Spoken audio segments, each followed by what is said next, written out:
नमस्कार। गबन मुंशी प्रेमचंद जी द्वारा 1931 में लिखा गया एक हिंदी उपन्यास है। इस उपन्यास के माध्यम से एक व्यक्ति संभ्रांत वर्ग की दुनिया से किस तरह आकर्षित होकर एक अमीर व्यक्ति के रूप में अपनी झूठी छवि बनाए रखना चाहता है और ऋणों के जाल में फंसकर किस तरह अंततः वह गबन करने पर मजबूर हो जाता है। दोस्तों, अगर आप मेरे चैनल को पसंद करते हो तो इसे ज़रूर सब्सक्राइब कीजिए और हाँ, बेल आइकन प्रेस करना मत भूलिए। धन्यवाद।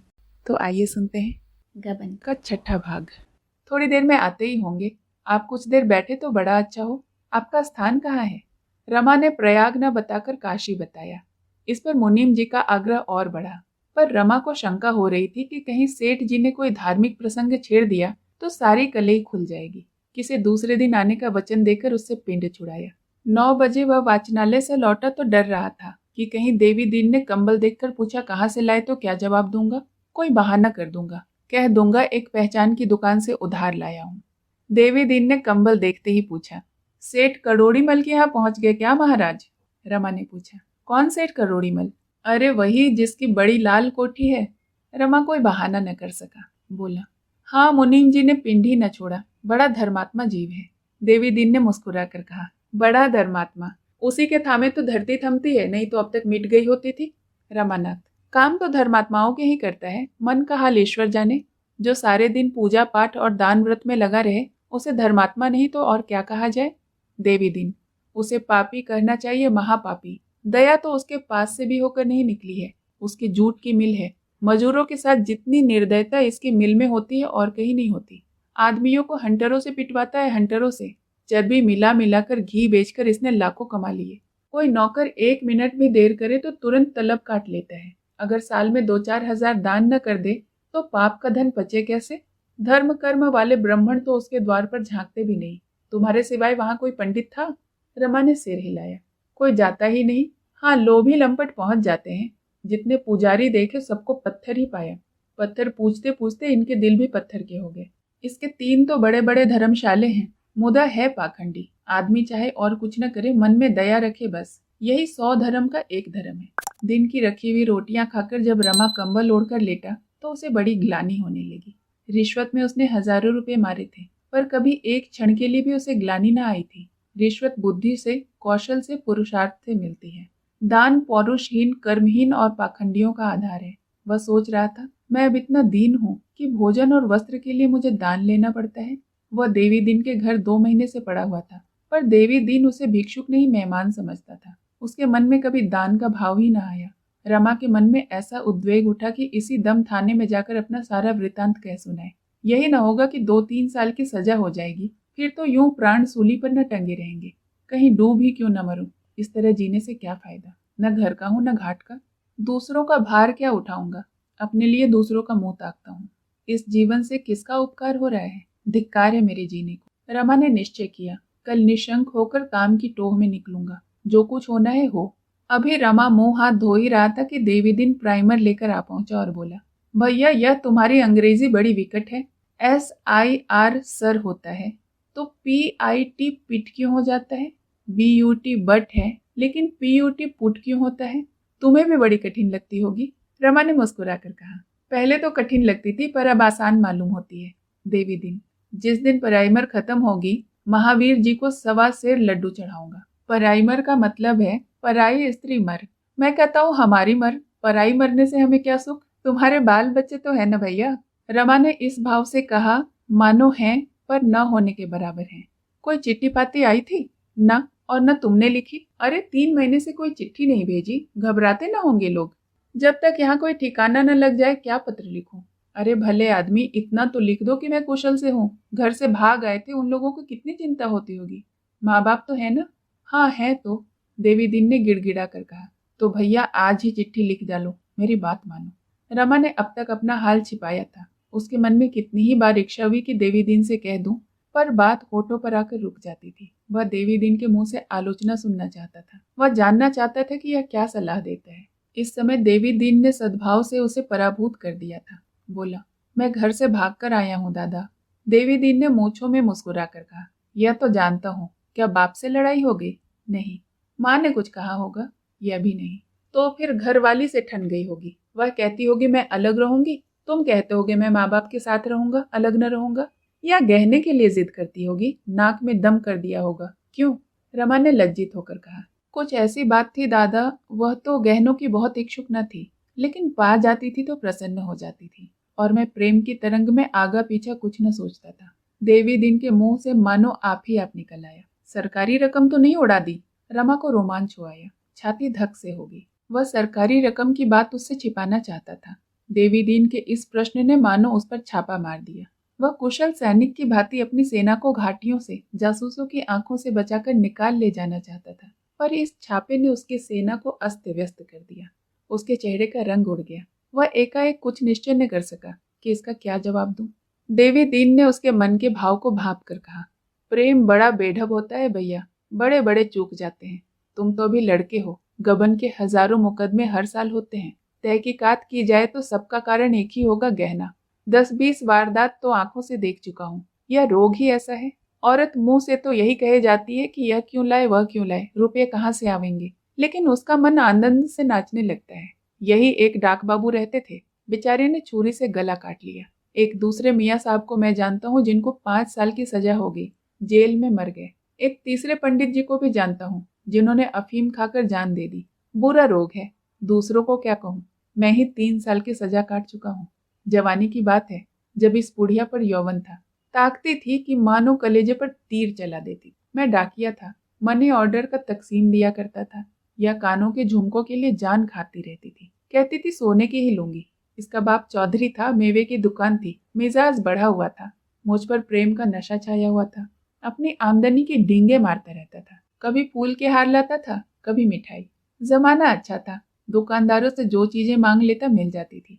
आखिर मैंने एक मनी ऑर्डर पर झूठे दस्तखत बनाकर रुपये उड़ा लिए। कुल 30 रुपये थे।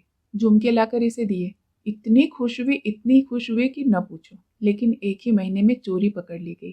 3 साल की सजा हो गई। सजा काट कर निकला तो यहाँ भागा आया, कभी घर नहीं गया। यह मुंह कैसे दिखाता। हाँ, घर पर पत्र भेज दिया, बुढ़िया खबर पाते ही चली आई। यह सब कुछ हुआ, मगर गहनों से उसका पेट नहीं भरा। जब देखो कुछ न कुछ बनता ही रहता है। एक चीज आज बनवाई, कल उसी को तुड़वाकर कोई दूसरी चीज बनवा ली। यही तीर चला जाता है। एक सुनार मिल गया है, मजूरी में साफ भाजी ले जाता है। मेरी तो सलाह है घर पर एक खत लिख दो, लेकिन पुलिस तो तुम्हारी टोह में होगी, कहीं पता मिल गया तो काम बिगड़ जाएगा। मैं किसी से एक खत लिखकर भिजवा दूं? रमा ने आग्रह पूर्वक कहा। नहीं दादा, ऐसा न करो, अनर्थ हो जाएगा। पुलिस से ज्यादा तो मुझे घर वालों का भय है। देवी दीन, घर वाले पता पाते ही आ जाएंगे, यह चर्चा ही ना उठेगी। उनकी चिंता नहीं है, डर पुलिस का ही है। रमानाथ, मैं सजा से बिल्कुल नहीं डरता। तुमसे कहा नहीं, एक दिन मुझे वाचनालय में जान पहचान की एक स्त्री दिखाई दी थी। हमारे घर बहुत आती जाती थी। मेरी स्त्री से भी बड़ी मित्रता थी। वह एक बड़े वकील की पत्नी है। उसे देखते ही मेरी नानी मर गई। ऐसा सिटपिटा गया कि उसकी ओर ताकने की हिम्मत न पड़ी। चुपके से उठकर बरामदे के पीछे जा छुपा। अगर उस वक्त उससे 2-4 बातें कर लेता तो घर का सारा समाचार मालूम हो जाता, और मुझे विश्वास है कि वह इस मुलाकात की किसी से चर्चा भी न करती, मेरी पत्नी से भी न कहती। लेकिन मेरी हिम्मत ही न पड़ी। अब अगर मिलना चाहूँ तो नहीं मिल सकता। उसका पता ठिकाना कुछ भी तो नहीं मालूम। देवी दिन, तो फिर उसी को एक क्यों नहीं चिट्ठी लिख देते? रमानाथ, चिट्ठी तो मुझसे न लिखी जाएगी। देवी दिन, तो कब तक चिट्ठी न लिखोगे? रमानाथ, देखा जाएगा। देवी दिन, पुलिस तुम्हारी टोह में होगी। देवी दिन चिंता में डूब गया। रमा को भ्रम हुआ, शायद पुलिस का भय इसे चिंतित कर रहा है। बोला, हाँ, इसकी शंका मुझे हमेशा बनी रहती है। तुम देखते हो, मैं दिन को बहुत कम घर से निकलता हूँ, लेकिन मैं तुम्हें अपने साथ नहीं घसीटना चाहता। मैं तो जाऊंगा ही, तुम्हें क्यों उलझन में डालूं? सोचता हूँ कहीं और चला जाऊं, किसी ऐसे गांव में जाकर रहूं जहाँ पुलिस की गंध भी न हो। देवी दीन ने गर्व से सिर उठाकर कहा, मेरे बारे में तुम चिंता न करो भैया। यहाँ पुलिस से डरने वाले नहीं हैं। किसी परदेसी को अपने घर में ठहराना पाप नहीं है। हमें क्या मालूम किसके पीछे पुलिस है? यह पुलिस का काम है, पुलिस जाने। मैं पुलिस का मुखबिर नहीं, जासूस नहीं। तुम अपने को बचाए रहो, देखो भगवान क्या कहते हैं। हाँ, कहीं बुढ़िया से न कह देना, नहीं तो उसके पेट में पानी न पचेगा। दोनों एक क्षण चुप बैठे रहे। दोनों इस प्रसंग को इस समय बंद कर देना चाहते थे। सहसा देवी दीन ने कहा, क्यों भैया, कहो तो मैं तुम्हारे घर चला जाऊं? किसी को कानों कान खबर न होगी। मैं इधर उधर से सारा ब्यौरा पूछाऊंगा। तुम्हारे पिता से मिलूंगा, तुम्हारी माता को समझाऊंगा, तुम्हारी घरवाली से बातचीत करूंगा। फिर जैसा उचित जान पड़े वैसा करना। रमा ने मन ही मन प्रसन्न होकर कहा, लेकिन कैसे पूछोगे दादा? लोग कहेंगे ना कि तुमसे इन बातों से क्या मतलब। देवी दीन ने ठट्ठा मारकर हंसा और कहा, भैया इससे सहज तो कोई काम ही नहीं है। एक जनेऊ गले में डाला और ब्राह्मण बन गए। फिर चाहे हाथ देखो, चाहे कुंडली बाचो, चाहे सगुन विचारो, सब कुछ कर सकते हो। बुढ़िया भिक्षा लेकर आवेगी, उसे देखते ही कहूंगा, माता तेरे पुत्र के परदेश जाने का बड़ा कष्ट है। क्या तेरा पुत्र कोई विदेश गया है? यह सुनते ही घर भर के लोग आ जाएंगे। वह भी आवेगी, उसका हाथ भी देखूंगा। इन बातों में पक्का हूँ भैया, तुम निश्चिंत रहो। कुछ कमा कर लाऊंगा, देख लेना। माघ मेला भी होगा, स्नान करता आऊंगा। रमा की आंखें मनोल्लास से चमक उठी। उसका मन मधुर कल्पनाओं के संसार में जा पहुंचा। जल्पा उसी वक्त रतन के पास दौड़ी जाएगी। दोनों भांति भांति के प्रश्न करेगी। क्यों बाबा, वह कहाँ गए हैं? अच्छी तरह है ना? कब तक घर आवेंगे? कभी बाल बच्चों की सुधि आती है उनको? वहाँ किसी कामिनी के माया जाल में तो नहीं फंस गए? दोनों शहर का नाम भी पूछेंगी। कहीं दादा ने सरकारी रुपए चुका दिए होंगे तो मजा आ जाएगा। तब एक ही चिंता रहेगी। देवीदीन बोला, तो है ना सलाह? रमानाथ, कहाँ जाएंगे दादा, कष्ट होगा। माघ का स्नान भी तो करूंगा, कष्ट के बिना पुण्य नहीं होता। मैं तो कहता हूँ तुम भी चलो, मैं वहाँ सब रंग ढंग देख लूंगा। अगर देखना कि मामला ठीक है तो चैन से घर चले जाना। कोई खटका मालूम हो तो मेरे साथ ही लौट आना। रमा ने हंसकर कहा, कहाँ की बात करते हो दादा, मैं यूं कभी ना जाऊंगा। स्टेशन पर उतरते ही कहीं पुलिस का सिपाही पकड़ ले तो बस। देवीदीन ने गंभीर होकर कहा, सिपाही क्या पकड़ लेगा? दिल लगी है? मुझसे कहो, मैं प्रयागराज के थाने में ले जाकर खड़ा कर दूं। अगर कोई तिरछी आंखों से भी देख ले तो मूछें मुड़ा लूं। ऐसी बात भला। सैकड़ों खूनियों को जानता हूँ जो यहाँ कलकत्ते में ही रहते हैं। पुलिस के अफसरों के साथ दावतें खाते हैं। पुलिस उन्हें जानती भी है, फिर भी उनका कुछ नहीं कर सकती। रुपये में बड़ा बल है भैया। रमा ने कुछ जवाब न दिया। उसके सामने अब यह नया प्रश्न आ खड़ा हुआ। जिन बातों को वह अनुभव न होने के कारण महाकष्ट साकेय समझता था, उन्हें इस बूढ़े ने निर्मूल कर दिया। और बूढ़ा शेखीबाजों में से नहीं है। वह मुंह से जो कहता है उसे पूरा कर दिखाने का सामर्थ्य भी रखता है। उसने सोचा, तो क्या मैं सचमुच देवीदीन के साथ घर चला जाऊं? यहाँ कुछ रुपए मिल जाते तो नए सूट बनवा लेता, फिर शान से जाता। वह उस अवसर की कल्पना करने लगा जब वह नया सूट पहने हुए घर पहुंचेगा। उसे देखते ही गोपी और विश्वंभर दौड़ेंगे, भैया आए, भैया आए। दादा निकल कर आएंगे। अम्मा को पहले विश्वास न आएगा, मगर जब दादा जाकर कहेंगे हाँ आ गए हैं, तब वह रोती भी द्वार की ओर चलेगी। उसी वक्त मैं पहुंचकर उनके पैरों पर गिर पड़ूंगा। हाँ, जल्पा वहां न आएगी, वह मान किए बैठी रहेगी। रमा ने मन ही मन यह वाक्य भी सोच लिया जो जल्पा को मनाने के लिए वह कहेगा। शायद रुपयों की चर्चा ही ना आए। इस विषय पर कुछ कहते हुए सभी को संकोच होगा। अपने प्रियजनों से जब कोई अपराध हो जाता है तो हम उघाड़ कर उसे दुखी नहीं करना चाहते। चाहते हैं कि उस बात का उसे ध्यान ही ना आए। उसके साथ ऐसा व्यवहार करते हैं कि उसे हमारी ओर से जरा सा भी भ्रम न हो। वह भूल कर भी यह न समझे कि मेरी अपकीर्ति हो रही है। देवीदीन ने पूछा, क्या सोच रहे हो, चलोगे ना? रमा ने दबी जबान से कहा, तुम्हारी इतनी दया है तो चलूंगा, मगर पहले तुम्हें मेरे घर जाकर पूरा पूरा समाचार लाना पड़ेगा। अगर मेरा मन न भरा तो लौट आऊंगा। देवीदीन ने दृढ़ता से कहा, मंजूर। रमा ने संकोच से आंखें नीचे करके कहा, एक बात और है। देवीदीन, क्या बात है, कहो। मुझे कुछ कपड़े बनवाने पड़ेंगे। बन जाएंगे, मैं घर पहुंचकर तुम्हें रुपया दे दूंगा और मैं तुम्हारी गुरु दक्षिणा भी वहीं दे दूंगा। गुरु दक्षिणा भी मुझी को देनी पड़ेगी दादा। मैंने तुम्हें 4 हरफ अंग्रेजी के पढ़ा दिए। तुम्हारा इससे कोई उपकार न होगा। तुमने मुझे जो पाठ पढ़ाए हैं उन्हें मैं उम्र भर नहीं भूल सकता। मुंह पर बड़ाई करना खुशामद होती है, लेकिन दादा, माता पिता के बाद जितना प्रेम मुझे तुमसे है उतना और किसी से नहीं है। तुमने ऐसे गाढ़े समय में मेरी बाह पकड़ी है जब मैं बीच धार में बहा जा रहा था। ईश्वर ही जाने अब तक मेरी क्या गति हुई रहती, किस घाट लगा होता। देवीदीन ने चुहल से कहा, और जो कहीं तुम्हारे दादा ने मुझे घर में घुसने न दिया तो? रमा ने हंसकर कहा, दादा तुम्हें अपना बड़ा भाई समझेंगे, तुम्हारी इतनी खातिर करेंगे कि तुम ऊब जाओगे। जल्पा तुम्हारे चरण धो धो कर पिएगी, तुम्हारी इतनी सेवा करेगी कि तुम जवान हो जाओगे। देवीदीन ने हंसकर कहा, तब तो बुढ़िया डाह के मारे जल मरेगी। मानेगी नहीं। नहीं तो मेरा जी चाहता है कि हम दोनों भी यहाँ से अपना डेरा डंडा लेकर चलते और वहीं अपने सिर की तानते। तुम लोगों के साथ जिंदगी के बाकी दिन आराम से कट जाते, मगर इस चुड़ैल से कलकत्ता न छोड़ा जाएगा। अच्छा, तो बात पक्की हो गई ना? हाँ, पक्की ही है। दुकान खुले तो चलें, कपड़े ले आवे, आज ही सिलने को दे देंगे। देवीदीन के चले जाने के बाद रमा बड़ी देर तक आनंद कल्पनाओं में मग्न बैठा रहा।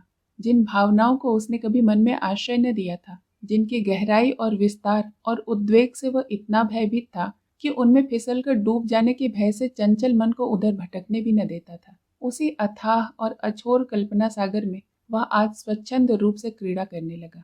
उसे अब एक नौका मिल गई थी। वह त्रिवेणी की सैर, वह अल्फ्रेड पार्क की बहार, वह खुसरो बाग का आनंद, वह मित्रों के जलसे, सब याद आ आकर हृदय को गुदगुदाने लगे। रमेश उसे देखते ही गले से लिपट जाएंगे। मित्रगण पूछेंगे, कहाँ गए थे यार, खूब सैर की। रतन उसकी खबर पाते ही दौड़ी आएगी और पूछेगी, तुम कहाँ ठहरे थे बाबूजी, मैंने सारा कलकत्ता छान मारा। फिर जल्पा की मान प्रतिमा सामने आ खड़ी हुई। सहसा देवी दीन ने आकर कहा, 10 बज गए भैया, चलो बाजार होते हवे। रमा ने चौंक कर कहा, क्या 10 बज गए? देवी दीन, 10 नहीं 11 का अमल होगा। रमा चलने को तैयार हुआ, लेकिन द्वार तक आकर रुक गया। देवी दीन ने पूछा, क्यों, खड़े कैसे हो गए? तुम ही चले जाओ, मैं जाकर क्या करूंगा? क्या डर रहे हो क्या? नहीं, डर नहीं रहा हूँ, मगर क्या फायदा, मैं अकेले जाकर क्या करूंगा? मुझे क्या मालूम तुम्हें कौन सा कपड़ा पसंद है, चलकर अपनी पसंद से ले लो, वही दर्जी को दे देंगे। तुम जैसा कपड़ा चाहे ले लेना, मुझे सब पसंद है। आखिर तुम्हें डर किस बात का है? पुलिस तुम्हारा कुछ नहीं करेगी, कोई तुम्हारी तरफ ताकेगा भी नहीं। मैं डर नहीं रहा हूँ दादा, जाने की इच्छा नहीं है। डर नहीं रहे हो तो क्या, कहीं कोई तुमसे कुछ न कहेगा, इसका मेरा जिम्मा है। मुदा तुम्हारी जान निकली जा रही है। देवी दीन ने बहुत समझाया, आश्वासन दिया, पर रमा जाने को राजी न हुआ। वह डर से कितना ही इनकार करे, पर उसकी हिम्मत घर से बाहर निकलने की न पड़ती थी। वह सोचता था, अगर किसी सिपाही ने पकड़ लिया तो देवी दीन क्या कर लेगा। माना सिपाही से इसका परिचय भी हो, तो भी यह आवश्यक तो नहीं कि वह सरकारी मामले में पहचान का निर्वाह करे। यह मिकैत खुशामद करके रह जाएगा। जाएगी मेरे सिर, कहीं पकड़ा जाऊं तो प्रयाग के बदले जेल जाना पड़ेगा। आखिर देवी दीन लाचार होकर अकेला ही गया। देवी दीन को 1 घंटे भर में लौटा तो देखा रमा छत पर टहल रहा है। बोला, कुछ खबर है? कै बज गए? 12 का अमल है, आज रोटी न बनाओगे क्या? घर जाने की खुशी में क्या खाना पीना छोड़ दोगे? रमा ने झेप कर कहा, बना लूंगा दादा, जल्दी क्या है। यह देखो नमूने लाया हूँ, इनमें जरा पसंद कर लो। यह कहकर देवी दीन ने ऊनी और रेशमी कपड़ों के सैकड़ों नमूने लाकर दिखा दिए। 5-6 रुपये गज से कम का कोई कपड़ा न था। रमा ने नमूनों को उलट पुलट कर देखा और बोला, इतने महंगे कपड़े क्यों लाए दादा, और सस्ते न थे? सस्ते थे, मुदा विलायती थे। तुम विलायती कपड़े नहीं पहनते। इधर 20 साल से तो नहीं लिए, उधर की बात नहीं कह सकता। कुछ बेसी दाम लग जाता है, पर रुपया तो देश में ही रह जाता है। रमा ने लजाते हुए कहा, तुम नियम के बड़े पक्के हो दादा। देवी दीन की मुद्रा सहसा तेजवान हो गई। उसकी बुझी हुई आंखें चमक उठी, देह की नसें तन गई। अकड़ कर बोला, जिस देश में रहते हैं उसका अन्न जल खाते हैं, उसके लिए इतना भी न करें तो जीने को धिक्कार है। 2 जवान बेटे इसी देश को भेंट कर चुका हूँ भैया। ऐसे ऐसे पट्टे थे कि तुमसे क्या कहें। दोनों विदेशी कपड़ों की दुकान पर तैनात थे। क्या मजाल थी कि कोई ग्राहक दुकान पर आ जाए, हाथ जोड़कर, घिघियाकर, धमकाकर, लजवाकर सबको उधर ले लेते थे। बजाजे में सियार लौटने लगे। सबों ने जाकर कमिश्नर से फरियाद की। कमिश्नर सुनकर आग हो गया। 20 फौजी भेजे, अभी जाकर बाजार से पहरे उठा दो। गोरों ने दोनों भाइयों से कहा कि यहाँ से चले जावे, मुदा वह अपनी जगह से जौ भर भी न हिले। भीड़ लग गई। गोरे उन पर घोड़े चढ़ा लाते थे, पर दोनों चट्टान की तरह खड़े थे। आखिर जब इस तरह कुछ बस न चला तो सबों ने डंडों से पीटना शुरू कर दिया। दोनों वीर डंडे खाते थे, पर जगह से न हिलते थे। जब बड़ा भाई गिर पड़ा तो छोटा उसकी जगह पर आकर खड़ा हुआ। अगर दोनों अपने डंडे संभाल लेते तो भैया उन 20 को मार भगाते, लेकिन हाथ उठाना तो बड़ी दूर की बात, सिर तक न उठाया। अंत में छोटा भाई भी वहीं गिर पड़ा। दोनों को लोगों ने उठाकर अस्पताल भेजा। उसी रात को दोनों सिधर गए। तुम्हारे चरण छूकर कहता हूँ भैया, उस वक्त ऐसा जान पड़ा कि मेरी छाती गज भर की हो गई है। पांव जमीन पर न पड़ते थे। जब अर्थी चली तो 1 लाख आदमी साथ थे। बेटों को गंगा में सौंपकर मैं सीधे बजाजे पहुंचा और उसी जगह खड़ा हुआ जहां दोनों वीरों की लाश गिरी थी। ग्राहक के नाम पर चिड़िया का पूत तक दिखाई न दिया। 8 दिन तक वहां से हिला नहीं। बस भोर के समय आधे घंटे के लिए घर आता और नहा धोकर कुछ जलपान करके सीधा चला जाता। 9वें दिन से दुकानदारों ने कसम खाई कि विलायती कपड़े अब न मंगवाएंगे। तब पहरे उठा लिए गए। तब से विदेशी दिया सलाई तक घर में नहीं लाया। रमा ने सच्चे दिल से कहा, दादा तुम सच्चे वीर हो और दोनों लड़के भी सच्चे योद्धा थे। तुम्हारे दर्शनों से आंखें पवित्र हो गई। देवी दीन ने इस भाव से देखा मानो इस बड़ाई को वह बिल्कुल ही अतिशयोक्ति नहीं समझता है। शहीदों की शान से बोला, इन बड़े बड़े आदमियों के किए कुछ न होगा। इन्हें बस रोना आता है, छोकरियों की भांति बिसुरने के सिवाय इनसे कुछ नहीं हो सकता। बड़े बड़े देशभक्तों को बिना विलायती शराब के चैन नहीं आता। इनके घर जाकर देखो तो एक भी देसी चीज न मिलेगी। बस दिखाने को 10-20 कुर्ते गढ़े के बनवा लिए हैं। घर का और सब सामान विलायती है। सब के सब भोग विलास में अंधे हो रहे हैं, छोटे भी बड़े भी। उस पर दावा यह कि हम देश का उद्धार करेंगे। अरे तुम क्या देश का उद्धार करोगे? पहले अपना तो उद्धार कर लो। गरीबों को लूट कर विलायत का घर भरना तुम्हारा काम है, इसलिए तुम्हारा जन्म इस देश में हुआ है। हाँ, रोए जाओ, विलायती शराबे उड़ाओ, विलायती मोटरें दौड़ाओ, विलायती मुरब्बे अचार खाओ, विलायती बर्तनों में खाओ, विलायती दवाएं पियो, पर देश के नाम को रोए जाओ। मुदा इस रोने से कुछ न होगा। रोने से माँ दूध पिलाती है, शेर अपना शिकार नहीं छोड़ता। रो उसके सामने जिसमें दया हो, धर्म हो। तुम धमका कर ही क्या कर लोगे? जिसकी धमकी में कुछ दम नहीं, उसकी धमकी की परवाह ही कौन करता है? एक बार यहाँ बड़ा भारी जलसा हुआ था। एक साहब बहादुर खड़े होकर खूब उछले कूदे। जब वह नीचे आए तब मैंने उनसे पूछा, सच बताओ, जब तुम स्वराज का नाम लेते हो तो उसका कौन सा रूप तुम्हारी आंखों के सामने आता है? तुम भी बड़ी बड़ी तलब लोगे, तुम भी अंग्रेजों की तरह बंगलों में रहोगे, पहाड़ों की हवा खाओगे, अंग्रेजी ठाट बनाए घूमोगे। इस स्वराज से देश का क्या कल्याण होगा? तुम्हारी और तुम्हारे भाई बंधु की जिंदगी भले आराम और ठाट से गुजरे, पर देश का तो कोई भला न होगा। बस लगे बगले झांकने। तुम दिन में 5 बेर खाना खाते हो, और वह भी बढ़िया। गरीब किसान को 1 जून का सूखा चबेना भी नहीं मिलता। उसी का रक्त चूस कर तो सरकार तुम्हें तनख्वाह देती है। तुम्हारा ध्यान कभी उस ओर जाता है? अभी तुम्हारा राज नहीं है, तब तो तुम भोग विलास पर इतना मरते हो। जब तुम्हारा राज हो जाएगा तब तो गरीबों को पीस कर खा जाओगे। रमा भद्र समाज पर यह आक्षेप न सुन सका। आखिर वह भी तो भद्र समाज का ही एक अंग था।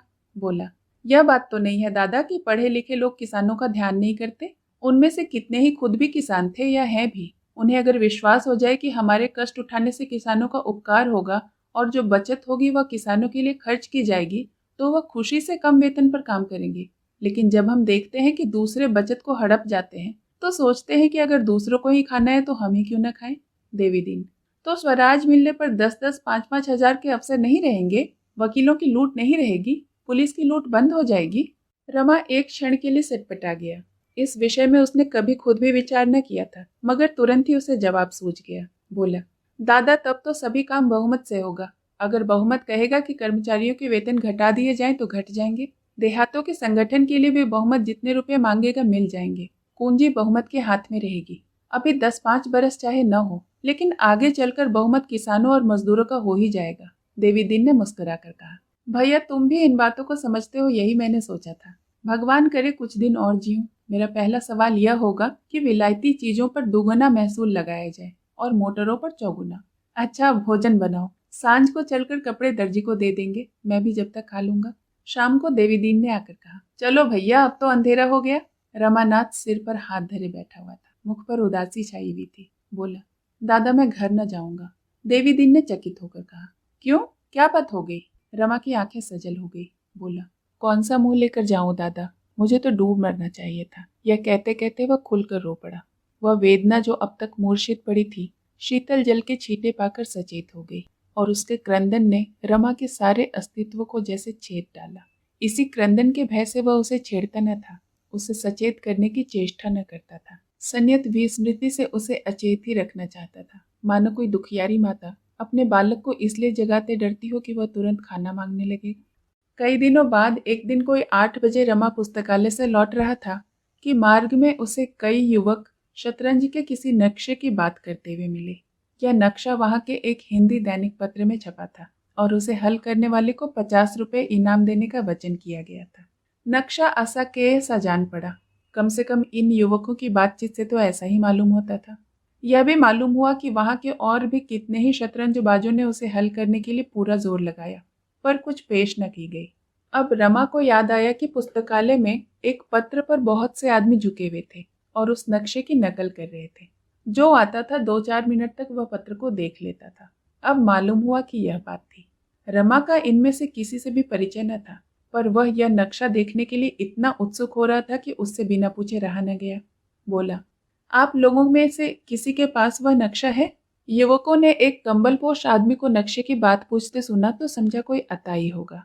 एक ने रुखाई से कहा, हाँ है तो, मगर तुम देखकर क्या करोगे? यहाँ अच्छे अच्छे गोते खा रहे हैं। एक महाशय जो शतरंज में अपना सानी नहीं रखते, उसे हल करने के लिए 100 रुपए अपने पास से देने को तैयार है। दूसरा युवक बोला, दिखा क्यों नहीं देते जी? कौन जाने यही बेचारा हल कर ले, शायद इन्हीं की सूझ लड़ जाए। इस प्रेरणा में सज्जनता नहीं, व्यंग था। उसमें यह भाव छिपा था कि हमें दिखाने में कोई हर्ज नहीं, देखकर अपनी आंखों को तृप्त कर लो, मगर तुम जैसे उल्लू उसे समझ ही नहीं सकते। हल क्या करेंगे? जान पहचान की एक दुकान में जाकर उन्होंने रमा को नक्शा दिखाया। रमा को तुरंत याद आ गया, यह नक्शा पहले भी कहीं देखा है। सोचने लगा कहाँ देखा है। एक युवक ने चुटकी ली, तो आपने तो हल कर लिया होगा। दूसरा, नहीं अभी नहीं किया, तो एक क्षण में किए लेते हैं। तीसरा, जरा एक दो चाल तो बताइए। रमा ने उत्तेजित होकर कहा, यह मैं नहीं कहता कि मैं उसे हल ही कर लूंगा, मगर ऐसा नक्शा मैंने एक बार हल किया है और संभव है इसे हल भी कर लूं। जरा कागज पेंसिल दीजिए, नकल तो कर लूं। युवकों का अविश्वास अब कुछ कम हुआ। रमा को कागज पेंसिल मिल गई। एक क्षण में उसने नक्शा नकल कर लिया और युवकों को धन्यवाद देकर चला। एकाएक उसने फिर मुड़कर पूछा, जवाब किसके पास भेजना होगा? एक युवक ने कहा, प्रजा मित्र के संपादक के पास। रमा ने घर पहुंचकर उस नक्शे पर दिमाग लगाना शुरू किया, लेकिन मोहरों की चालें सोचने की जगह वह यही सोच रहा था कि यह नक्शा कहाँ देखा है। शायद याद आते ही उसे नक्शे का हल भी सूझ जाए। अन्य प्राणियों की तरह मस्तिष्क भी कार्य में तत्पर न होकर बहाने खोजता है। कोई आधार मिल जाने पर मानो वह छुट्टी पा जाता है। रमा आधी रात तक नक्शा सामने खोला बैठा रहा। शतरंज की जो बड़ी बड़ी मार्के की बाजियां खेली थी, उन सबका नक्शा उसे याद था, पर यह नक्शा कहाँ देखा है? सहसा उसकी आंखों के सामने बिजली सी कौंध गई। खोई हुई स्मृति मिल गई। आहा, राजा साहब ने यह नक्शा दिया था। हाँ ठीक है, लगातार 3 दिन दिमाग लड़ाने के बाद उसने इसे हल कर लिया था। नक्शे की नकल भी कर लाया था। फिर तो उसे एक एक चाल याद आ गई। एक क्षण में नक्शा हल हो गया। उसने उल्लास के नशे में जमीन पर 2-3 कुलाचे लगाई और मूंछों पर ताव दिया। आईने में मुंह देखा और चारपाई पर लेट गया। इस तरह अगर महीने का एक नक्शा भी मिल जाए तो क्या पूछना। देवी दीन अभी आग सुलगा ही रहा था कि रमा प्रसन्न मुख आकर बोला, दादा जानते हो प्रजामित्र अखबार का दफ्तर कहाँ है? देवी दीन, जानता क्यों नहीं हूँ? यहाँ कौन अखबार है जिसका मुझे पता न हो? प्रजा मित्र का संपादक एक रंगीला युवक है जो हरदम मुंह में पान भरे रहता है। मिलने जाओ तो आंखों से ही बातें करता है, मगर है हिम्मत का धनी। 2 बार जेल होकर आया है। रमा, आज जरा वहां तक जाओगे? देवी दीन ने कातर भाव से कहा। मुझे बेचकर क्या करोगे? मैं न जा सकूंगा। क्या बहुत दूर है? नहीं दूर नहीं, फिर क्या बात है? देवी दीन ने अपराधियों के भाव से कहा। बात कुछ नहीं है, बुढ़िया बिगड़ती है। उसे वचन दे चुका हूँ कि स्वदेशी विदेशी के झगड़े में न पड़ूंगा, न ही किसी अखबार के दफ्तर जाऊंगा। अब उसका दिया खाता हूँ तो उसका हुक्म भी तो बजाना पड़ेगा। रमा ने मुस्कुराकर कहा, दादा तुम तो दिल लगी करते हो। मेरा एक बड़ा जरूरी काम है। उसने शतरंज का एक नक्शा छापा था जिस पर 50 रुपए का इनाम है। मैंने वह नक्शा हल कर दिया है। आज छप जाए तो मुझे इनाम मिल जाए। अखबारों के दफ्तर में अक्सर खुफिया पुलिस के आदमी आते जाते रहते हैं, यही भय है, नहीं तो मैं खुद चला जाता। लेकिन अगर तुम नहीं जा रहे हो तो लाचार होकर मुझे जाना ही पड़ेगा। बड़ी मेहनत से नक्शा हल किया है, सारी रात जागता रहा हूँ। देवी दीन ने चिंतित स्वर में कहा, तुम्हारा वहां जाना ठीक नहीं है। रमन ने हैरान होकर कहा, तो फिर क्या डाक से भेज दूं? देवी दीन ने एक क्षण सोचकर कहा, नहीं, डाक से क्यों भेजोगे? इधर उधर हो जाए तो तुम्हारी मेहनत पर पानी फिर जाएगा। रजिस्टर कराओ तो कहीं परसों पहुंचेगा, कल इतवार है। किसी और ने जवाब भेज दिया तो इनाम वह मार ले जाएगा। यह भी तो हो सकता है कि अखबार वाले धांधली कर बैठे और तुम्हारा जवाब अपने नाम से छापकर रुपया हजम कर ले। रमा ने दुविधा में पड़कर कहा, मैं ही चला जाऊंगा, तुम्हें मैं न जाने दूंगा। कहीं फंस जाओ तो बस। फंसना तो एक दिन है ही, कब तक छिपूंगा? तो मरने के पहले ही क्यों रोना पीटना हो? जब फंसोगे तब देखा जाएगा। लाओ मैं ही चला जाऊं, बुढ़िया से कोई बहाना कर दूंगा। अभी तो भेंट भी हो जाएगी, दफ्तर में ही रहते हैं। फिर घूमने घामने चल देंगे तो 10 बजे के पहले न लौटेंगे। रमा ने डरते डरते कहा, तो 10 बजे के बाद जाना क्या हरज है? देवी दीन ने खड़े होकर कहा, तब तक कोई दूसरा काम आ गया तो यह रह जाएगा। आधे घंटे में लौट कर आता हूँ, अभी बुढ़िया देर में आएगी। यह कहते हुए देवी दीन ने अपना काला कंबल ओढ़ा और रमा से लिफाफा लिया और चल दिया। जग्गो साग भाजी और फल लेने मंडी गई हुई थी। आधे घंटे में सिर पर एक टोकरी रखे और एक बड़ा सा टोकरा मजूर के सिर पर रखवाई हुई आई। पसीने से तर थी। आते ही बोली, कहाँ गए? जरा बोझा तो उतार दो, गर्दन टूट गई है। रमा ने आगे बढ़कर टोकरी उतरवा ली। इतनी भारी थी कि संभाले न संभलती थी। जग्गो ने पूछा, वह कहाँ गए हैं? रमा ने बहाना बना दिया, मुझे तो नहीं मालूम, अभी इसी तरफ चले गए हैं। बुढ़िया ने मजूर के सिर पर से टोकरा उतरवाया और जमीन पर बैठकर एक टूटी सी पंखा जलती हुई बोली, चरस की चाट लगी होगी और क्या। मैं मरमर का कमाऊं और यह बैठे बैठे मौज उड़ाए और चरस पिए। रमा जानता था कि देवी दिन चरस पीता है, पर बुढ़िया को शांत कराने के लिए बोला, क्या चरस पीते हैं? मैंने तो कभी नहीं देखा। बुढ़िया ने पीठ की साड़ी हटाकर उसे पंखे की डंडी से खुजाते हुए कहा, इनसे कौन सा नशा छूटा है? चरस यह पिए, गांजा यह पिए, शराब इन्हें चाहिए, भांग भी चाहिए। हाँ, अभी तक अफीम नहीं खाई है, या राम जाने खाते भी हों। मैं कौन सा हरदम देखती रहती हूँ। मैं तो सोचती हूँ कि कौन जाने आगे क्या हो। हाथ में 4 पैसे होंगे तो पराये भी अपने हो जाएंगे, पर इस भले मानुस को रत्ती भर भी चिंता नहीं आती। कभी तीरथ है, कभी कुछ, कभी कुछ। मेरे तो नाक में दम कर रखा है। भगवान उठा ले जाते तो यह कुसंग तो छूटती। तब याद करेंगे लाला, तब जग्गो कहाँ मिलेगी जो कमा कमा कर गुलछड़े उड़ाने को दिया करेगी। तब रक्त के आंसू न रोए ना तो कह देना कोई कहता था। क्या पैसे हुए तेरे? मजूर ने बीड़ी जलाते हुए कहा। बोझा देख लो दाई, गर्दन टूट गई है। जग्गो ने निर्दय भाव से कहा। हाँ हाँ, गर्दन टूट गई है, बड़ा सुकुमार है ना।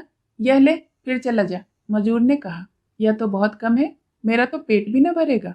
जग्गो ने 2 पैसे और दिए और थोड़े से आलू देकर उसे विदा किया और दुकान सजाने लगी।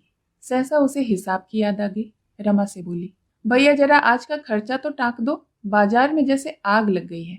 बुढ़िया छबड़ियों में चीजें लगा लगा कर रखती जाती और हिसाब भी लिखती जाती।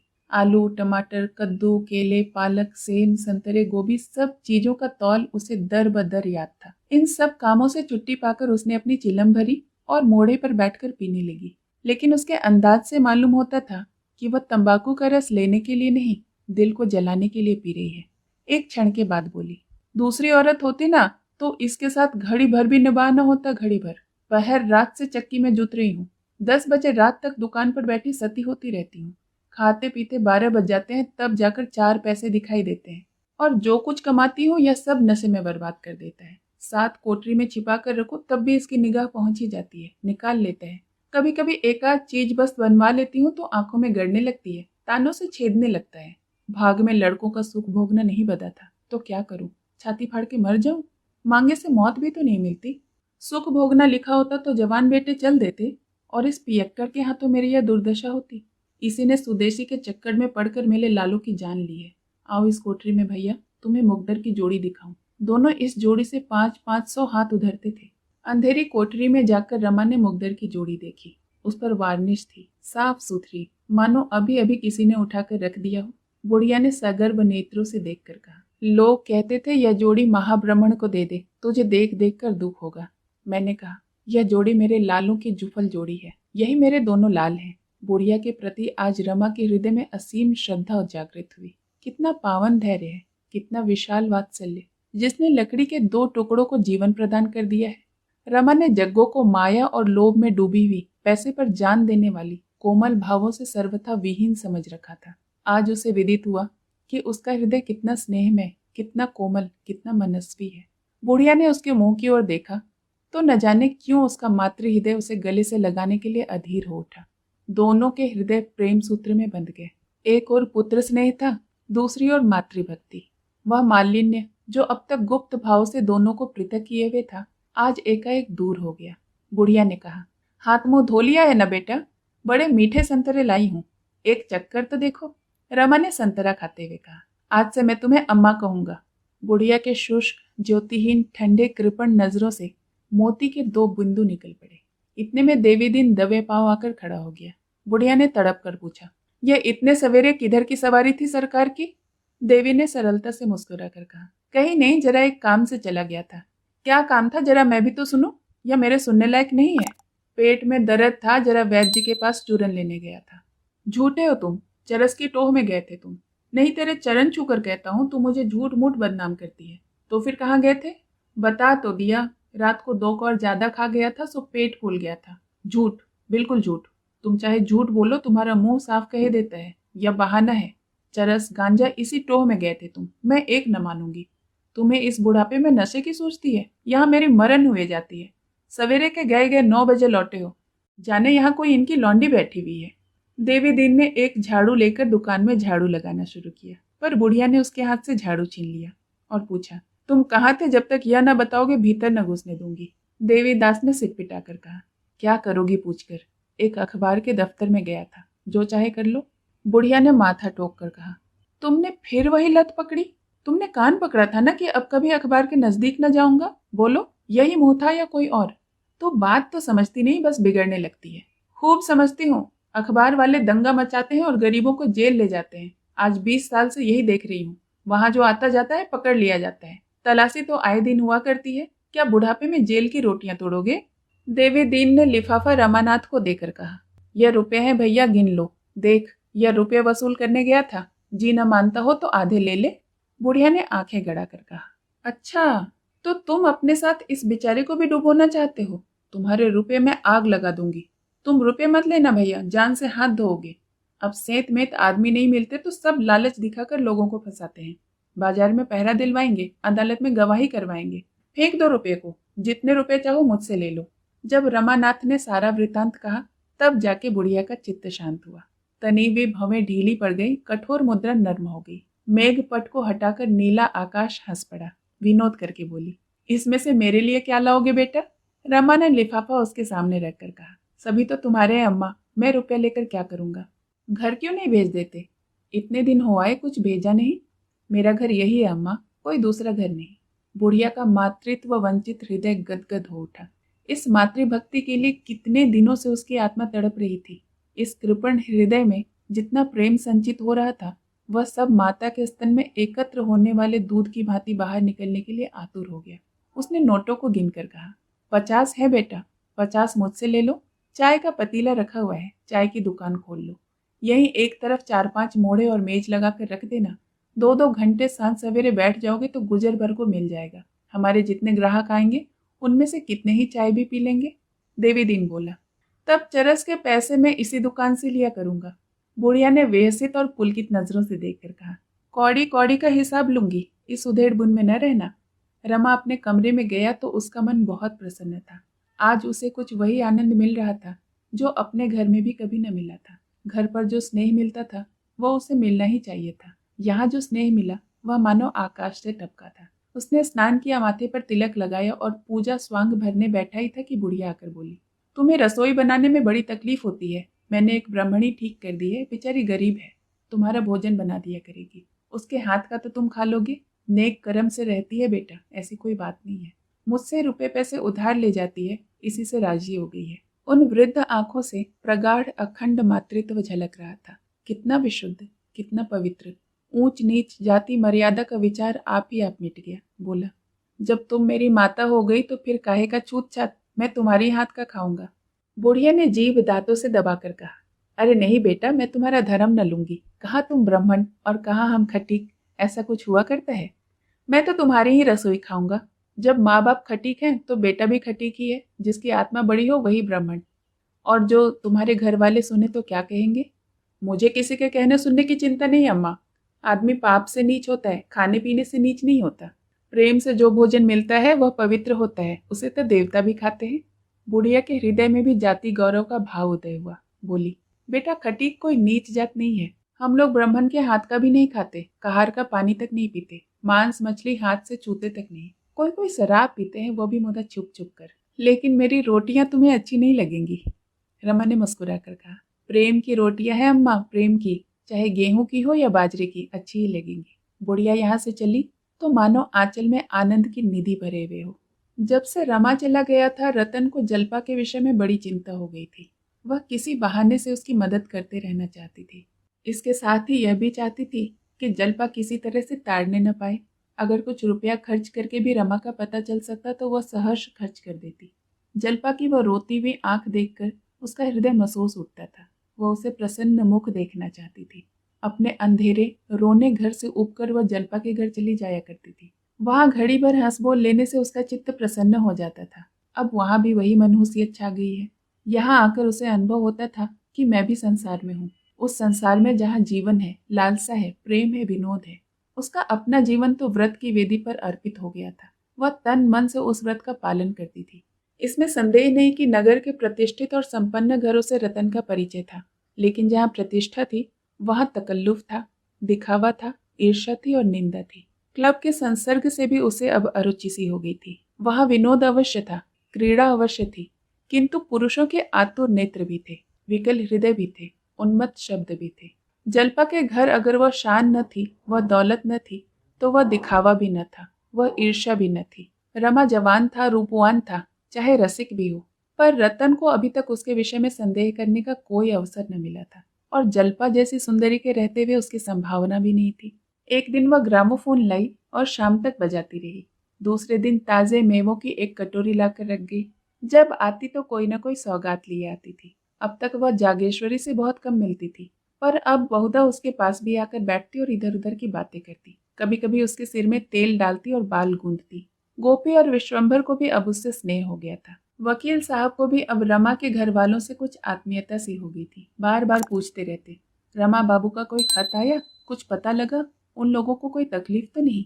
एक दिन रतन आई तो उसका चेहरा उतरा हुआ था, आंखें भारी हो रही थी। जल्पा ने पूछा, आज जी अच्छा नहीं है क्या? रतन ने कुंठित स्वर में कहा, जी तो अच्छा है, पर रात भर जागना पड़ा।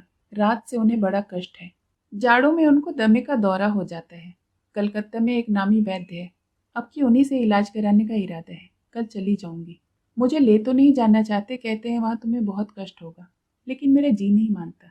मगर वहां कोई बोलने वाला तो होना चाहिए। वहां 2 बार हो आई हूँ, और जब जब गई हूँ बीमार पड़ गई हूँ।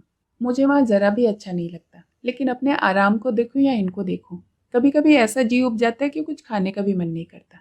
जल्पा ने सशंक होकर कहा, यहाँ किसी वैद्य को नहीं बुलाया? यहाँ के वैद्य को तो देख चुकी हूँ बहन, वैद्य डॉक्टर सबको देख चुकी। तो कब तक आओगी?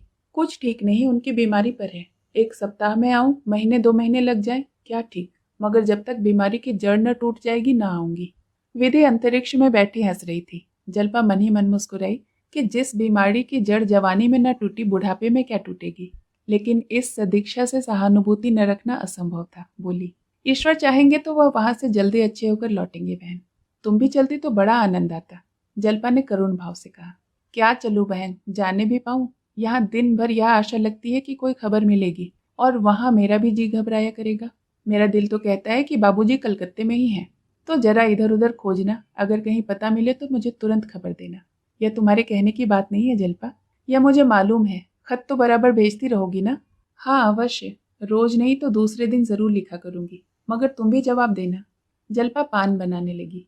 रतन उसके मुंह की ओर अपेक्षा के भाव से ताकती रही, मानो कुछ कहना चाहती है और संकोचवश कह नहीं सकती। जल्पा ने पान देते समय उसके मन का भाव ताड़कर कहा, क्या है, क्या कहना चाहती हो? रतन, कुछ नहीं, मेरे पास कुछ रुपए हैं, तुम रख लो, मेरे पास रहेंगे तो खर्च हो जाएंगे। जल्पा ने मुस्कुराकर आपत्ति की, और जो मुझसे खर्च हो जाए? रतन ने प्रफुल्ल मन से कहा, तुम्हारे ही तो है बहन, किसी गैर के तो नहीं है। जल्पा विचारों में डूबी हुई जमीन की तरफ ताकती रही, कुछ जवाब न दिया। रतन ने शिकवे के अंदाज से कहा, तुमने कुछ जवाब नहीं दिया बहन? मेरी समझ में नहीं आता तुम मुझसे खींची खींची क्यों रहती हो। मैं चाहती हूँ हम में और तुम में जरा भी अंतर न रहे, लेकिन तुम मुझसे दूर भागती हो। अगर मान लो मेरे 50-100 रुपए तुमसे खर्च हो ही गए तो क्या हुआ? बहनों में तो ऐसा कौड़ा कौड़ी का हिसाब नहीं होता। जल्पा ने गंभीर होकर कहा, कुछ कहूँ, बुरा तो नहीं मानोगी? बुरा मानने की बात होगी तो जरूर मानूंगी। मैं तुम्हारा दिल दुखाने के लिए नहीं कहती। संभव है तुम्हें बुरी लगे, तुम अपने मन में सोचो, तुम्हारे इस बहनापे में दया का भाव मिला हुआ है या नहीं? तुम मेरी गरीबी पर तरस खाकर? रतन ने लपक कर दोनों हाथों से उसका मुंह बंद कर दिया और बोली, अब रहने दो, तुम चाहे जो ख्याल करो, मगर यह भावना कभी मेरे मन में न थी, न हो सकती है। मैं तो जानती हूँ अगर मुझे भूख लगी हो तो मैं निसंकोच होकर तुमसे कह दूंगी कि बहन मुझे कुछ खाना दो, मैं भूखी हूँ। जल्पा ने उसी निर्ममता से कहा, इस समय तुम ऐसा कह सकती हो क्योंकि तुम जानती हो कि किसी दूसरे समय पूरियों या रोटियों के बदले तुम मुझे मेवा खिला सकती हो, लेकिन ईश्वर न करे यदि कोई ऐसा समय आए कि जब तुम्हारे घर में रोटी का टुकड़ा न हो, तो शायद तुम इतनी निसंकोच न हो सकोगी। रतन ने दृढ़ता से कहा, मुझे उस दशा में भी तुमसे मांगने में संकोच न होगा। मैत्री परिस्थितियों का विचार नहीं करती। अगर यह विचार बना रहे तो समझ लो मैत्री है ही नहीं। ऐसी बातें करके तुम मेरा द्वार बंद कर रही हो। मैंने मन में समझा था कि तुम्हारे साथ जीवन के दिन काट दूंगी, लेकिन तुम अभी से चेतावनी दिए देती हो कि अभागों को प्रेम की भिक्षा भी नहीं मिलती। यह कहते कहते रतन की आंखें सजल हो गई। जल्पा अपने को दुखी नहीं समझ रही थी, और दुखी जनों को निर्मम सत्य कहने की स्वाधीनता होती है, लेकिन रतन की मनोव्यथा उसकी व्यथा से कहीं अधिक विदारक थी। जल्पा के पति के लौट आने की अब भी आशा थी। वह जवान है, उसके आते ही जल्पा के बुरे दिन यूं ही कट जाएंगे। उसकी आशाओं का सूर्य फिर उदित होगा, उसकी इच्छाएं फिर से फलेंगी फूलेंगी। भविष्य अपनी सारी आशाओं आकांक्षाओं के साथ उसके सामने खड़ा, मगर रतन का भविष्य कुछ नहीं, शून्य, अंधकार। जल्पा आंखें पोंछकर उठ खड़ी हुई, बोली, पत्रों का जवाब देती रहना, रुपए देती जाओ। रतन ने पर्स से नोटों का एक बंडल निकालकर उसके सामने रख दिया, पर उसके चेहरे पर प्रसन्नता न थी। जल्पा ने सरल भाव से कहा, क्या बुरा मान गई?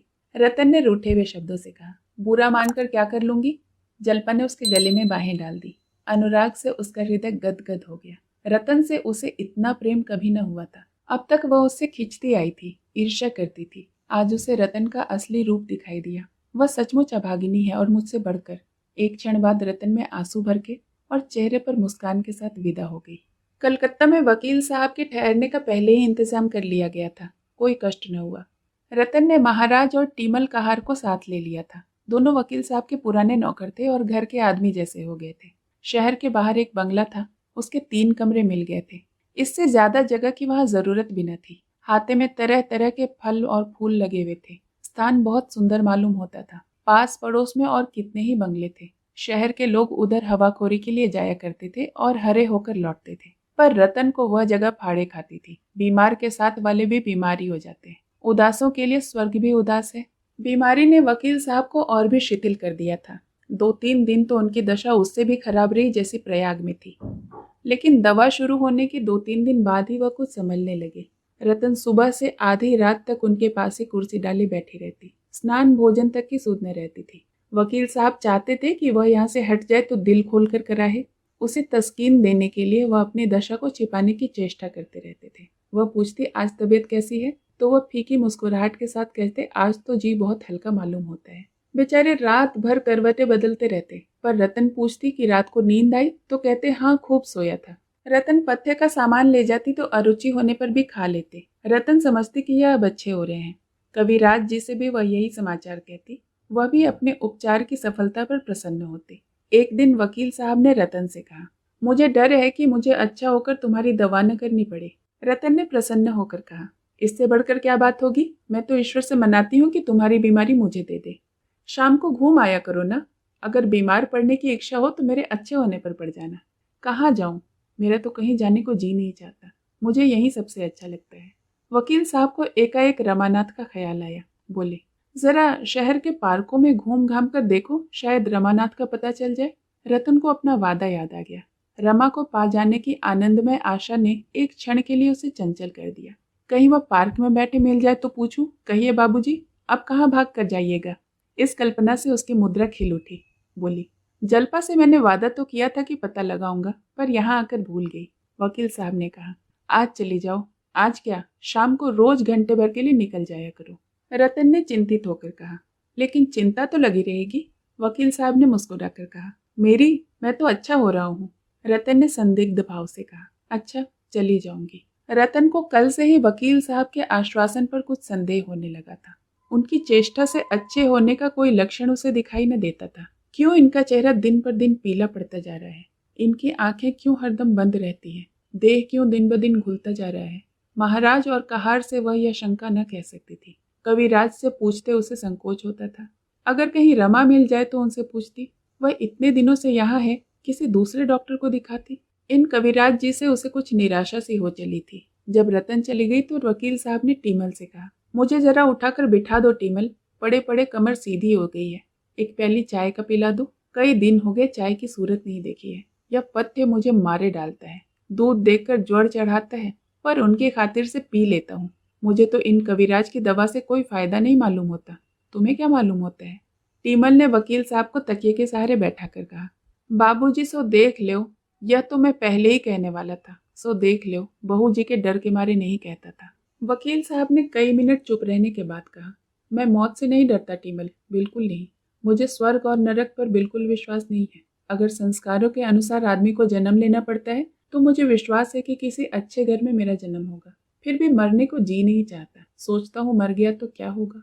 टीमल ने कहा, बाबूजी सो देख लो, आप ऐसी बातें न करें। भगवान चाहेंगे तो आप अच्छे हो जाएंगे। पर आप लोग तो अंग्रेजी पढ़े लिखे हैं, किसी दूसरे डॉक्टर को क्यों नहीं बुलाते? मुझे तो कुछ संदेह हो रहा है। कभी कभी गंवारों की भी सुन लिया करो। सो देख लो, आप मानो चाहे न मानो। मैं तो एक सयाने को लाऊंगा। बंगाल के ओझे सयाने मशहूर हैं। वकील साहब ने मुंह उधर कर लिया। प्रेत बाधा का वह हमेशा मजाक उड़ाया करते थे। कई ओझों को पीट चुके थे। उनका ख्याल है कि यह प्रवंचना है, ढोंग है। लेकिन इस वक्त उनमें इतनी शक्ति भी न थी कि टीमल के इस प्रस्ताव का विरोध करते। मुंह उधर कर लिया। महाराज ने चाय लाकर कहा। सरकार, चाय लाया हूँ। वकील साहब ने चाय के प्याले को क्षुधित नजरों से देखकर कहा। ले जाओ, अब न पीऊंगा। उन्हें मालूम होगा तो दुखी होंगी। क्यों महाराज, जब से मैं आया हूँ मेरा चेहरा कुछ हरा हुआ है? महाराज ने टीमल को देखा। वह हमेशा दूसरों की राय देखकर राय दिया करते थे, खुद सोचने की उनमें शक्ति न थी। अगर टीमल ने कहा कि आप अच्छे हो रहे हैं तो वह इसका समर्थन कर देगा। टीमल ने इसके विरुद्ध कहा तो वह उसे भी विरुद्ध कहना चाहिए। टीमल ने उसके असमंजस को भाप कर कहा। हरा क्यों नहीं हुआ है? हाँ, जितना होना चाहिए था उतना नहीं हुआ है। महाराज बोले। हाँ, कुछ हरा जरूर हुआ है, मुदा बहुत कम।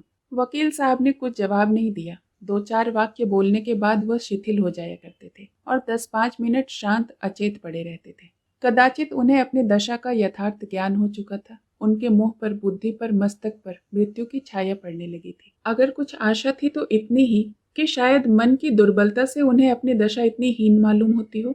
कभी कभी सांस ऊपर की ऊपर रह जाती थी। जान पड़ता था अब प्राण निकला। भीषण प्राण वेदना होने लगती थी। कौन जाने कब यही अवरोध एक क्षण और बढ़कर जीवन का अंत कर दे।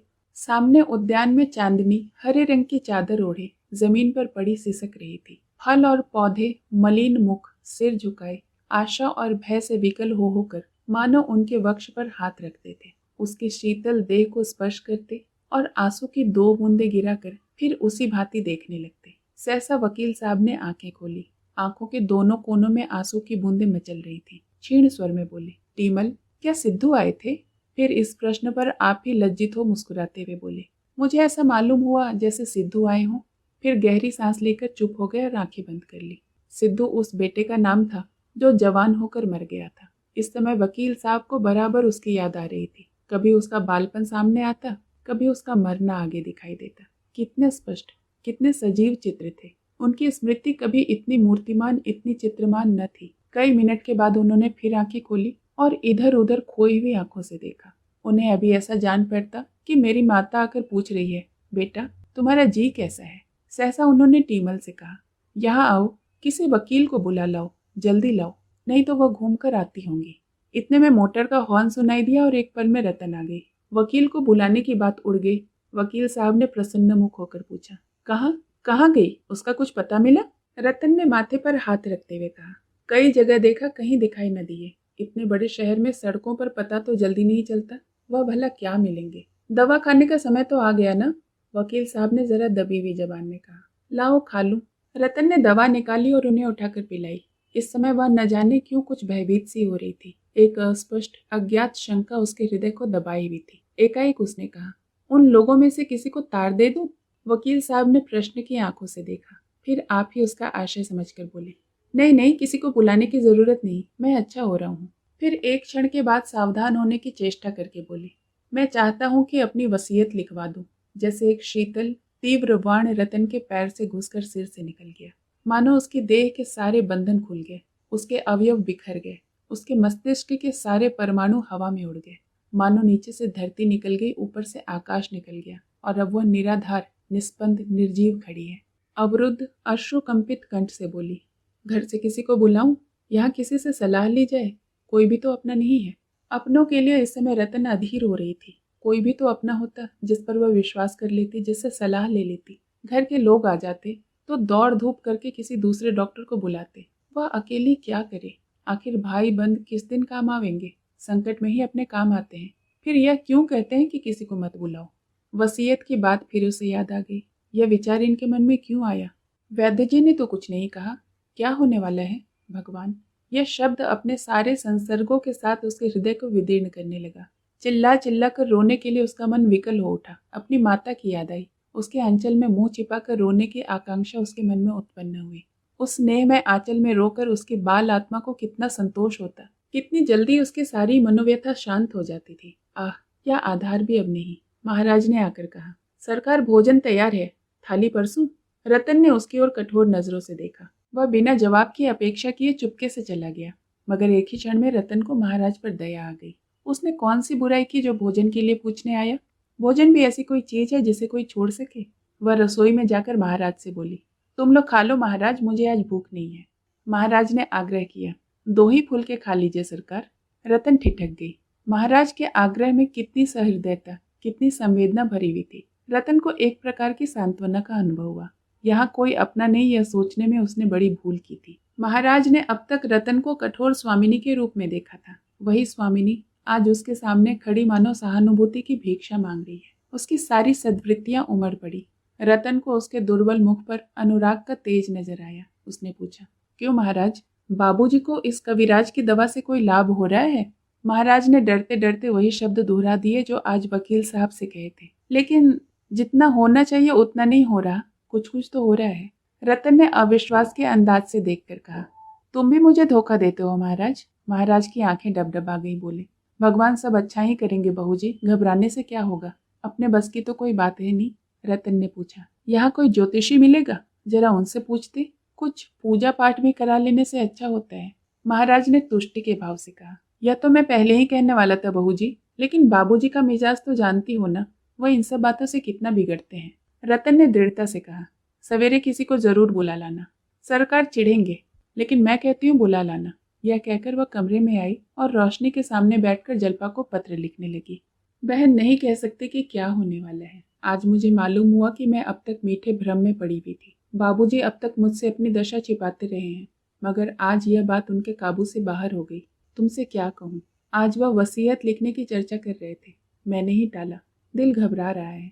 जी चाहता है थोड़ा सा खाकर सो रहूं। विधाता को संसार दयालु, कृपालु, दीन बंधु और न जाने कौन कौन सी उपाधियां देता है। मैं कहती हूँ उससे निर्दयी, निर्मम, निष्ठुर और कोई शत्रु नहीं हो सकता। पूर्व जन्म का संस्कार केवल मन को समझाने की चीज है। जिस दंड का हेतु ही हमें न मालूम, उस दंड का मूल्य ही क्या? वह तो जबरदस्ती की लाठी है जो आघात करने के लिए कोई कारण गढ़ लेती है। इस अंधेरे, निर्जन, कांटों से भरे हुए जीवन मार्ग में मुझे केवल एक टिमटिमाता हुआ दीपक मिला था। मैं उसे आंचल में छिपाई विधि को धन्यवाद देती हुई चली जाती थी, पर वह दीपक भी मुझसे छीना जा रहा है। इस अंधकार में मैं कहाँ जाऊंगी? कौन मेरा रोना सुनेगा? कौन मेरी बाह पकड़ेगा? बहन, मुझे क्षमा करना। मुझे बाबूजी का पता लगाने का अवकाश ही नहीं मिला। आज कई पार्कों का चक्कर लगा आई, पर कहीं पता नहीं चला। कुछ अवसर मिला तो फिर जाऊंगी। माताजी को मेरा प्रणाम कहना। पत्र लिखकर रतन बरामदे में आई। शीतल समीर के झोंके आ रहे थे। प्रकृति मानो रोग शैया पर पड़ी सिसक रही थी। उसी वक्त वकील साहब की सांस वेग से चलने लगी। रात के 3 बज चुके थे। रतन आधी रात के बाद आराम कुर्सी पर लेटे लेटे ही झपकियां ले रही थी कि सहसा वकील साहब के गले का खर्राटा सुनकर चौंक पड़ी। उल्टी सांसें चल रही थी। वह उनके सिरहाने चारपाई पर बैठ गई और उनका सिर उठाकर अपनी जांघ पर रख लिया। अभी न जाने कितनी रात बाकी है। मेज पर रखी हुई छोटी घड़ी की ओर देखा। अभी 3 बजे थे। सवेरा होने में 4 घंटे की देरी थी। कविराज कहीं 9 बजे आवेंगे, यह सोचकर वह हताश हो गई। अभागिनी रात का क्या, अपना काला मुंह लेकर विदा न होगी? मालूम होता है एक युग हो गया हो। कई मिनट के बाद वकील साहब की सांस रुकी। सारी देह पसीने में तर थी। हाथ से रतन को हट जाने का इशारा किया, फिर तकिए पर सिर रखकर आंखें बंद कर ली। एकाएक उन्होंने क्षीण स्वर में कहा, रतन, अब विदाई का समय आ गया। मेरे अपराध का। उन्होंने दोनों हाथ जोड़ लिए और उसकी ओर दीन याचना की आंखों से देखा। कुछ कहना चाहते थे, पर मुंह से आवाज न निकली। रतन ने चीख कर कहा, टीमल महाराज, क्या दोनों मर गए? महाराज ने आकर कहा, मैं सोया थोड़ी ही था बहूजी। क्या बाबूजी? रतन ने डांट कर कहा, बको मत, जाकर कविराज को बुलाओ, कहना अभी चलिए। महाराज ने तुरंत अपना पुराना ओवरकोट पहना, सोटा उठाया और चल दिया। रतन उठकर स्टोव जलाने लगी कि शायद सेक करने से कुछ फायदा हो। उसकी सारी घबराहट, सारी दुर्बलता, सारा शोक मानो लुप्त हो गया। उसकी जगह एक प्रबल आत्मनिर्भरता का उदय हुआ। कठोर कर्तव्य ने उसके सारे अस्तित्व को सचेत कर दिया। स्टोव जलाकर उसने रुई के गाले से छाती को सेकना शुरू किया। कोई 15 मिनट तक ताबड़तोड़ सेकने के बाद वकील साहब की सांस कुछ थमी। आवाज काबू में हुई। रतन के दोनों हाथ अपने गालों पर रखकर बोले, तुम्हें बड़ी तकलीफ हो रही है मुन्नी। क्या जानता था इतनी जल्दी समय आ जाएगा। मैंने तुम्हारे साथ बड़ा अन्याय किया है प्रिय। ओह, कितना बड़ा अन्याय। मन की सारी लालसा मन में रह गई। मैंने तुम्हारे जीवन का सर्वनाश कर दिया। मुझे क्षमा करना। यही अंतिम शब्द थे जो उनके मुख से निकले। यही जीवन का अंतिम सूत्र था। यही मोह का अंतिम बंधन था। शेष कहानी अगले भाग में। सुनने के लिए बहुत बहुत धन्यवाद।